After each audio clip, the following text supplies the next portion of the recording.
Magandang araw mga kachar! Ngayong araw, birthday ng ating kaibigan na si Maynardo. Inaya niya kaming mag-inom sa kanila. Syempre, di naman tayo KJ kaya tayo sumama. We, matakaw ka lang talaga sa alak, Bokyo! Ayan, malapit na tayo sa bahay ng ating kaibigan. Nakatira pala siya sa Bamban Tarlac, lugar ng mga mapanakit at nangiiwan. Diyan kasi yung ex ko kaya dadamay ko na kayo. Char! Sa wakas, nandito na tayo sa bahay nila Maynardo. Kadating-dating namin agad niyang pinalamig ang mga pulang kabayo. Bago tayo uminom, magluluto muna tayo ng pulutan. Small time lang tayo ngayon, iluluto lang natin ay tokwat baboy at saka chicharong bulaklak. Na kapag natikman mo, parang yung batok mo naglalak.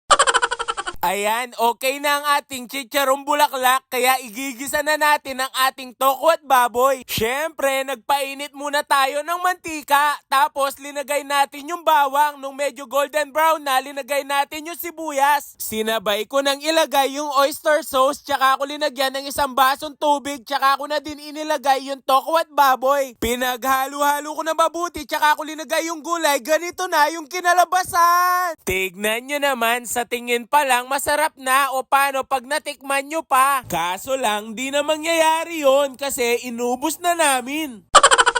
Heto pala ang handa ni paring Maynardo. Meron siyang chicharong bulaklak, tokwa baboy ni Bokyo, na pag natikman mo para kang nasa 5-star na karinderya. Syempre, di mawawala ang cake na nakaka-diabetes, spaghetti at meron din ditong putong lason sa Kapampangan or sa English, poisonous bread. Char! Hinding-hindi din mawawala ang all-time favorite na lumpiang Shanghai. Meron pang pahabol na kilahin na linuto ang asawa ni paring Maynardo. Sa wakas, pagkatapos naming magluto at magpahinga, uumpisahan na namin ang pangmalakasang inuman. Wala pang tulog-tulog ito at meron pa kaming trabaho mamaya, pero ganyan talaga ang buhay. Hindi mo alam kung magkaka-hangover ka o hindi mamaya. Napansin nyo naman, lahat ng aming linuto ay angkop sa inuman, kaya shot na natin. Unang magsha-shot ang birthday boy na si paring Maynardo. Pagkatapos, isya-shot na din ni Tik yung kalbo na may pakindat-kindat pa. Lalong-lalong hindi mawawala dito si Bokyo. Baka ang lasinggerong may pangarap yan. Medyo lasing na dito si Bokyo kaya lumalabas na ang kanyang mga lihim na talent. De, biro lang, si Tik yung kalbo talaga marunong. Happy birthday!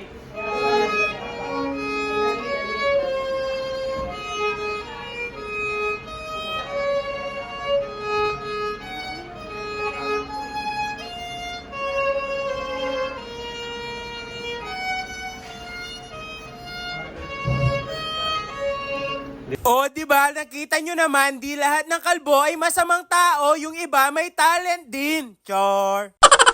Dito, chill na lang kami naglalaro ng PS4. Ang linalaro pala namin yan ay Street Fighter. Grabe din dito sa bahay ni Maynard, naka-aircon kahit sa sala. Kung babae siguro ako, magpapabuntis ako sa kanya. Char! Maraming salamat sa pag-imbita paring Maynardo. O sige na, hanggang dito na lang. Tuloy na namin ang aming inuman. Maraming salamat sa walang sawang suporta at sa mga naniniwala. Sana hindi kayo magsawa. Char! Please like, follow, and share ng ating page sa mga video para updated kayo sa mga bagong upload ni Bokyo. Muli, ako si Bokyo, ang lasinggerong may pangarap. Bye-bye!